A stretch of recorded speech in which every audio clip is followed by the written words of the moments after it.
again, live by my principles. So I will say exactly how I do it. It definitely starts from, one point, and then on the right hand side of the page, it's many. And those many actually feed back into the beginning.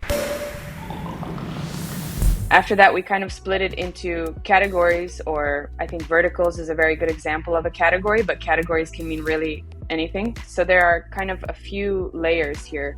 So there are categories. Within categories, you would have something like themes. These themes are more overarching, how should I say this, like visionary, a little bit of visionary statements back to like being known for what you want to be known for.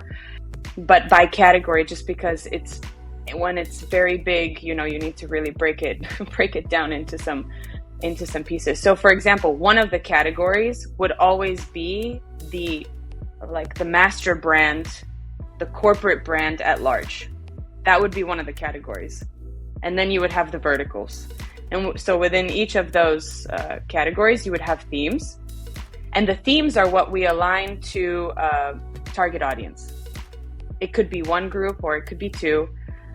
Generally, we try to keep it as targeted as we possibly can. But those themes, that place where the themes are identified is where we think of who the target audience is for the content that comes within that theme. So because what I found is that vertical is essential because there are different product categories or service categories or things like this that have very clearly defined, defined lines. And within those verticals, I want to be able to do content that is two types. Content that is non-self-promotional, so thought leadership, pure thought leadership, but also service content that is for sales, for example, for account-based marketing, for things like this. So I consider both of those pieces within that theme, because then I can literally follow the theme within that category for that target audience. So it ultimately helps me create the flow, analyze the flow, etc. Now, for what you end up finding is that there are pieces of the organization's brand that have nothing to do with, not nothing, but okay, I'm going to say nothing to do with the verticals sometimes, and not in the sense, but for example, culture, strategy, how you help local communities, some of these pieces, your purpose, some of these pieces are essential to create content for, are essential to the thought leadership. But they're a level above any kind of vertical or something like this. The beauty of it, though, is that you can treat it very similarly.